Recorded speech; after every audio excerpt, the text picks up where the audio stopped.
Tidak heran hari ini yang menjadi pengurus PWI semuanya mantan-mantan kibin semua.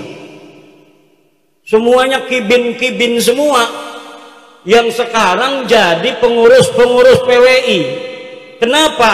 Karena mantan-mantan kibinlah yang tahu bagaimana Fir'aun, taktiknya Fir'aun, kesesatannya Fir'aun, dan kelemahannya Fir'aun. Itu Nabi Musa tahu karena Nabi Musa dididik oleh Fir'aun. Mantan-mantan kibin di seluruh Indonesia yang hari ini membentuk PWILS, Perjuangan Wali Songo Indonesia. Kenapa dia begitu semangat? Karena dia tahu bagaimana itu yang namanya Ba'lawi. Mantan-mantan kena dawir ini yang jadi pengurus nih. Kiai-kiai mantan kena dawir ini jadi pengurus dan jadi para kesepuhan PWILS. Muridnya kadang-kadang 2000, tapi dia bisa diakalin sama orang yang gak bisa ngaji. Jangankan ngaji kitab, itu Ba'lawi kadang ngaji Qur'annya aja dari kanan ke kiri. Bener ya, dari kiri ke kanan.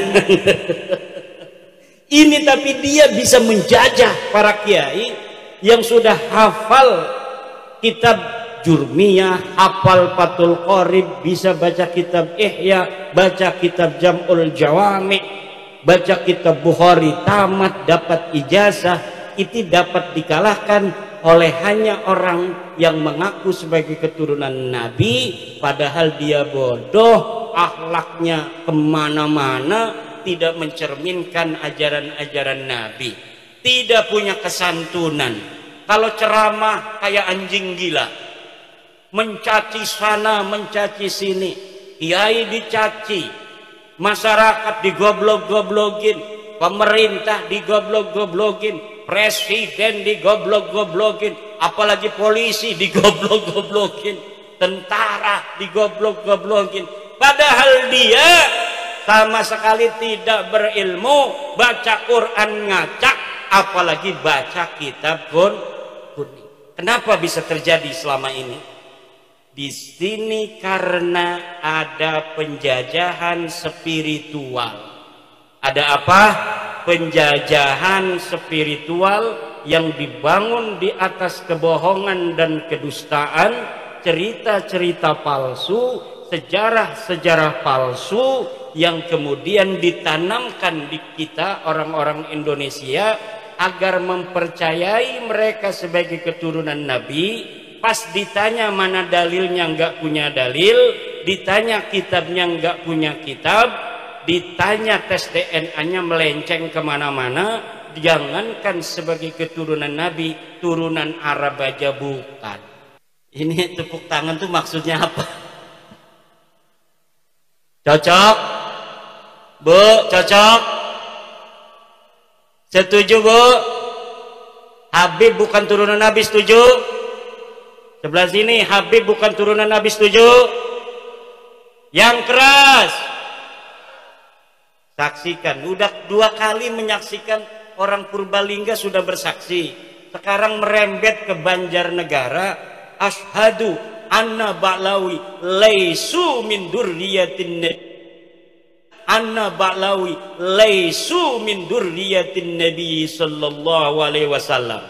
Ayo bareng-bareng, asyhadu anna Ba'lawi laisu min durriyati Rasulillahi sallallahu alaihi wa alihi wasallam. Aku bersaksi bahwa sesungguhnya Ba'lawi, Habib-Habib, bukan keturunan baginda Nabi Muhammad sallallahu alaihi wasallam.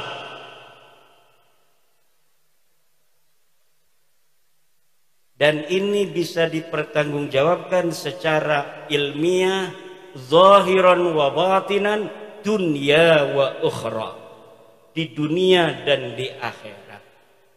Kenapa? Karena ini berbasis metodologis epistemologis yang jelas. Dari kitab nasab yang sudah ditulis para kiai, para ulama masa lalu. Dari mulai abad ketiga Hijriah sudah ada kitab nasab. Abad keempat Hijriah sudah ada kitab nasab. Keturunan Nabi semuanya itu dicatat, Bu. Rapi pencatatannya dari masa lalu. Tetapi tidak ada yang mengkonfirmasi leluhur Ba'lawi para kabib ini yang ada di abad keempat Hijriah yang namanya Ubaidillah. Tidak ada satupun ahli nasab yang kitabnya sekarang bisa kita baca itu di internet, karena zaman ini zaman kita bisa mengakses semua kitab-kitab masa lalu. Tidak ada satupun kitab nasab yang mencatat Ubaidillah leluhur kabib-kabib ini sebagai keturunan baginda Nabi besar Muhammad sallallahu alaihi wasallam. Kapan munculnya mereka ngaku jadi turunan Nabi? Padahal leluhurnya katanya lahir di abad keempat Hijriah. Mereka ngakunya baru tahun 895 Hijriah. 550 tahun setelah keberadaan orang yang diaku. Yang setelah kita lihat kitab-kitab sebelum abad 9 ini tidak ada yang mencatat mereka sebagai keturunan Nabi. Kalau kitab setelah mereka mengaku dikarang oleh mereka. Mereka mengarang kitab Al-Burqatul Musiqah tahun 895 mencatat kami turunan Nabi. Ada kitabnya sampai sekarang bisa kita baca. Nanti di abad 10 ada lagi kitab yang mereka karang, namanya kitab Tuhfatut Talib. Mereka mencatat kami turunan Nabi, ada kitabnya. Abad ke-9 Hijriah ada, 10 Hijriah ada, 11 Hijriah ada dicatat. 12 Hijriah ada, 13 Hijriah ada, 14 Hijriah juga ada. Sampai sekarang ada. Mereka dicatat turunan Nabi.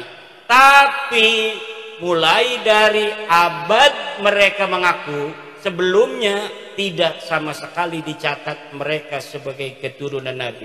Leluhur mereka yang katanya wali, faqih, muqaddam, sahib, mirbat, semuanya tidak terkonfirmasi sebagai keturunan Nabi. Bahkan menurut sejarah, kitab-kitab sejarah yang dapat kita baca di Yaman, tidak ada di Yaman orang yang bernama faqih muqaddam. Tidak ada di Yaman orang yang bernama Muhammad Sahib Mirbat. Tidak ada orang yang bernama Ubaid. Lalu mereka mencatat nama-nama itu berdasarkan apa? Berdasarkan menurut seorang peneliti dari Barat yang bernama Alexander Knies, berdasarkan historical imaginatif, yaitu sejarah imajiner yang ditulis berdasarkan khayalan semata. Allahu Akbar. Kenapa sekarang saya menggunakan salah satu pendapat dari orang Barat? Karena pendukung mereka namanya Rumel Abbas sekarang menggunakan orang Barat, menggunakan kiai dari Mesir. Saya bantah, Syekh Ali Jum'ah tidak bisa jawab, itu orang Mesir. Orang Iran namanya Mahdi Rojai bikin video bahwa dia mendukung Ba'lawi sebagai cucu Nabi. Saya bantah, tidak berani jawab, tidak berani diskusi dari Iran. Ulama Iran tidak berani melawan ulama dari Jawa, Indonesia. Ulama Mesir tidak berani melawan ulama Jawa, Indonesia. Ulama Yaman tidak berani melawan orang Jawa, Indonesia. Siapa di dunia ini yang mau bela Ba'lawi, silahkan daftarkan diri untuk melawan ulama dari Indonesia, putra Nusantara asli. Gak bakal ada yang berani. Kenapa tidak ada yang berani? Gak ada dalilnya. Kenapa tidak ada dalilnya? Ya memang palsu. Kenapa palsu? Ya memang bukan turunan Nabi Muhammad. Kalau bukan turunan Nabi Muhammad, turunan Nabi siapa? Nabi Adam. Sama saya, sama kiai, sama polisi, turunan Nabi Adam semua. Ya udah, kita udah, kata saya, kita bukan benci ente, Bib. Bukan benci, cuma ente salah. Ente bukan turunan Nabi, jangan ngaku-ngaku turunan Nabi lagi. Ayo kita, nggak apa-apa kamu bukan orang sini, haplogrupnya beda dengan kita juga. Kita anggap saudara di Indonesia. Tapi jangan bodohin anak-anak Nusantara, jangan ngaku-ngaku cucu Nabi, minta-minta duit, keliling-keliling dawir. Jangan minta-minta duit sama pengusaha untuk membangun sesuatu, membangun pondok dan lain sebagainya, padahal buat beli mobil. Udah sadar bahwa ente bukan cucu Nabi, nggak ada dalam kitab nasab, nggak ada di dalam kitab sejarah, tes DNA-nya orang Kaukasus. Haplogrupnya G, haplogrup G itu orang Kaukasus, sekarang yang banyak itu di daerah Turki, orang India di daerah Pakistan yang berbatasan dengan Afghanistan, suku Kalas. Ini Ba'lawi ini miripnya dengan orang suku Kalas di India, daratan India. Sekarang masuk ke Pakistan. Makanya wajahnya mirip wajah India. Dan siapa namanya itu? Reporter dari Ba'lawi perempuan, Najwa Shihab, itu telah dites DNA 48% DNA-nya orang India. DNA-nya Najwa Shihab itu silakan lihat di Google, 48% orang India. Saya cari orang India yang garis lakinya itu haplogrup G, itu suku apa? Suku Kalas yang ada di India dan suku Paswan yang ada di India. Mereka mempunyai keunikan tersendiri. Jadi haplogrup G ini punya satu keunikan. Dulu ketika mereka masuk agama Yahudi di abad 10 Masehi, mereka mengaku keturunan Nabi Ishak yang ke-13.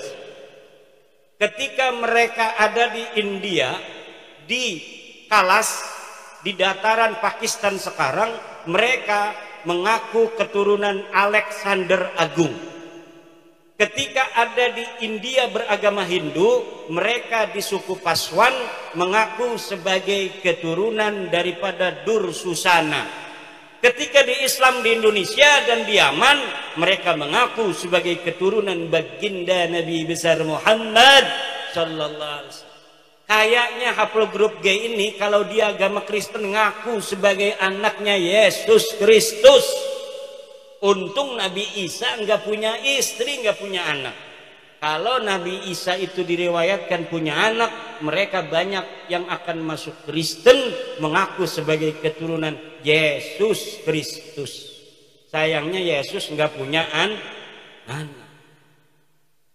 Di Indonesia mereka nyangkol-nyangkol juga kepada pahlawan-pahlawan Indonesia. Ada yang mengaku keturunan Hamengkubuwono. Ada yang mengaku sebagai keturunan Sunan Giri. Jalur lakinya kami dari Ba'lawi, jalur perempuannya dari Sunan Gunung Jati. Ada yang ngaku ke Banten. Kebetulan saya ini salah satu nasabah di Banten sejak 2012. Jadi sudah agak hafal seluruh keturunan-keturunan Sultan Banten dan di mana adanya komunitas keturunan Sultan Banten. Ada seorang Ba'lawi ngaku keturunan Sultan Banten dari ibunya katanya. Dari siapa? Dari Pangeran Mesir bin Sultan Ageng Tirtayasa. Saya langsung hubungi keturunan Sultan Mesir yang ada di Pontang, dekat dengan Kresek, masuk Kabupaten Serang. Betul nggak ada susunan nasab seperti ini yang dari keluarga Pangeran Mesir? Ini bohong Kiai, ini palsu. Palsu. Mereka mengaku keturunan Jogja dari Hamengkubuwono II. Saya teliti, saya konfirmasi kepada peneliti nasab di Jogja, palsu. Ngaku Sunan Giri, palsu. Ngaku apa saja, ngaku kiai, ngaku ulama. Masa ulama nggak suruh baca kitab dari kiri ke kanan?